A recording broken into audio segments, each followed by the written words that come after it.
Meanwhile, the entire Democratic Party is having trouble fending off people who actually hold swastikas at rallies. The pro-Hamas crowd, which desperately wants to be part of the Democratic Party. Kamala Harris can't say boo to those people. So that's her closing pitch. Her closing pitch is that Donald Trump is some sort of crazed Nazi. And meanwhile, again, Kamala Harris can't even say boo to the Nazis. So Kamala Harris, for example, she was speaking in Michigan, and protesters interrupted her once more about Israel's war against Hamas in Gaza. And she has nothing to say to them. Because when it comes to time to actually speak up against today's Nazis, she wants their votes. We are fighting for America's future. And we understand the opportunity we have before us to turn the page on the fear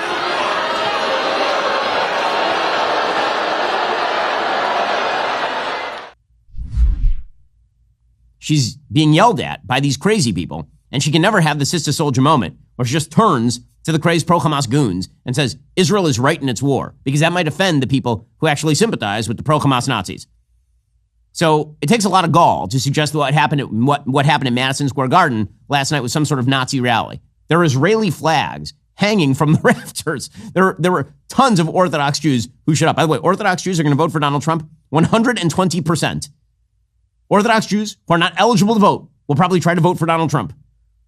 That is how passionate the base is in the community of Jews who care about Israel with regard to Donald Trump. Meanwhile, by the way, a Jew was shot in Chicago by somebody shouting Allahu Akbar over the weekend. And apparently that's not a big national story because, of course, it happened in Chicago. Again, I only point this out because the last-ditch campaign effort by the Harris campaign to suggest that Trump can't be president because he's a Nazi is just plainly ridiculous on its face. And it's not going to dent whatsoever what happened at Madison Square Garden last night. So, Madison Square Garden, it was sort of a redux of the Republican National Convention. Hulk Hogan showed up on stage. Elon showed up on stage. Melania Trump made her first campaign appearance of the entire campaign cycle. Here is Hulk Hogan doing his routine. But today, Trumpomaniacs, the energy in here is something like I've never felt.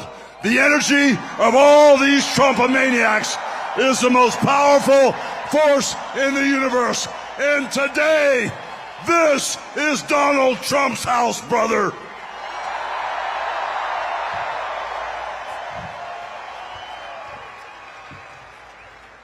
You know something, Trump maniacs? I don't see no stinking Nazis in here. I don't see no stinking domestic terrorists in here.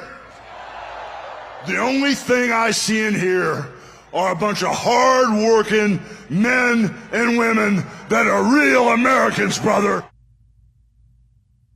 Again, the entire left can mock this sort of stuff, but the reality is that Donald Trump does not look down on Americans who like, for example, Hulk Hogan and the WWE. Everybody thinks that what Trump does at these rallies is very corny because he has Lee Greenwood singing God Bless the USA, and because there are lots of American flags, and because he's wearing a hat, the MAGA hat, which has always looked like a family reunion hat from 1996. That is the charm. That is the appeal. And that appeal can't be understood by the more sophisticated set, but it is a very real appeal nonetheless. And of course, Trump has grown his coalition.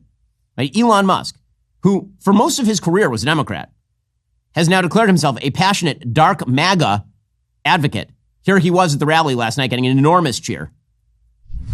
I mean, at the end of the day, you're being taxed. You're being taxed. All government spending is taxation. So whether it's direct taxation or all government spending, it either becomes inflation or it's direct taxation. Your money is being wasted, and the Department of Government Efficiency is going to fix that. We're going to get the government off your back and out of your pocketbook. Get to more on that in just a moment. First, using the internet without ExpressVPN, it's like going 80 in a 65 zone. Most of the time, probably fine. What if one day there is a surprise speed trap? Let me tell you why everyone needs a VPN. I mean, everyone. Here's the fact. Every single time you connect to an unencrypted network, whether you're at a cafe, hotel, or airport, any hacker on that same network can gain access to your personal data. We're talking passwords, financial details, everything. Here's the scary part. It doesn't take much technical knowledge to hack somebody. With just some cheap hardware, even a smart 12-year-old could do it. Your data is incredibly valuable. Hackers can make up to $1,000 per person selling personal information on the dark web. That's exactly why I use ExpressVPN. Here's how it works. ExpressVPN creates a secure encrypted tunnel between your device and the internet. This means hackers literally cannot steal your sensitive data. The encryption is so strong, it would take a hacker with a supercomputer over 1 billion years to get past it. What I love about ExpressVPN is how incredibly easy it is to use. You just fire up the app, you click one button, and you are protected. It works on all your devices, phones, laptops, tablets, everything, so you can stay secure on the go. I personally use ExpressVPN every time I'm working on the go. The peace of mind is absolutely worth it. Secure your online data today. Scan that QR code on screen, click the link in the description, or visit expressvpn.com/Ben Shapiro Show. By visiting my special link, you'll get an extra 3 months of ExpressVPN service for free. Who doesn't like to save money, right? That's expressvpn.com/Ben Shapiro Show. expressvpn.com/Ben Shapiro Show to protect your data today. And then Melania showed up again. She has not been present this entire campaign. And so she showed up on stage to introduce Donald Trump last night. Here she was. For generations, this town has produced America's most fearless leaders, whose mark changed the course of the world. New York City and America needs their magic back.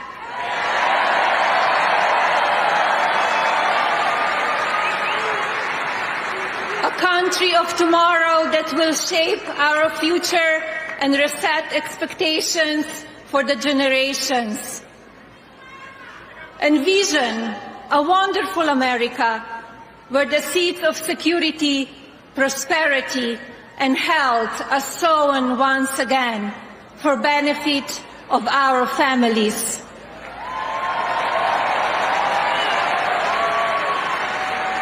Let us start together with a shared vision that builds on American greatness. Let's seize this moment and create a country for tomorrow, the future that we deserve. Okay, so, yeah, it's great that Melania showed up. And then, of course, Trump showed up, and he was classic Trump, which means that he spoke for 1 million years. There are a bunch of gems in there. Here he was bashing Kamala Harris last night. Obviously, he's in a very good mood. I mean, Donald Trump thinks he's going to win. Kamala Harris apparently also thinks he's going to win. Here was Trump last night. One thing you have to know is that no matter how good your people are that operate this machinery, it's going to break. And you're going to be out there all by yourself a lot. And you got to be able to do so. 3 weeks ago, she was saying there was only 32 days left, right? And she's reading it like, there's 32 days, and it stopped. And she went, there's 32 days. 32, 32, and I was watching. I said, this isn't pretty. 32. She was gone, and then, damn it, it kicked back on. She was gone. Yeah, again, this is sort of Trump at his freewheeling best. He's enjoying himself. Here was Donald Trump making a more serious point, however, which was that he actually kept us out of wars, which, of course, is true. Remember crooked Hillary Clinton? Crooked Hillary, oh, she was a beauty. During one of our many debates, she said, look at him, listen to him. He's going to start a war. Listen to his rhetoric. He's going to start a war. I said, no, no, no. My rhetoric is going to keep us out of wars. And that's what happened. Okay, that's true. And that's real, what he is saying right there. Are you tired of the lies and the twists of the mainstream media talking points? Yeah, me too. Join me in my newest series, Fact, where I dismantle and bring truth to this tiring mainstream agenda.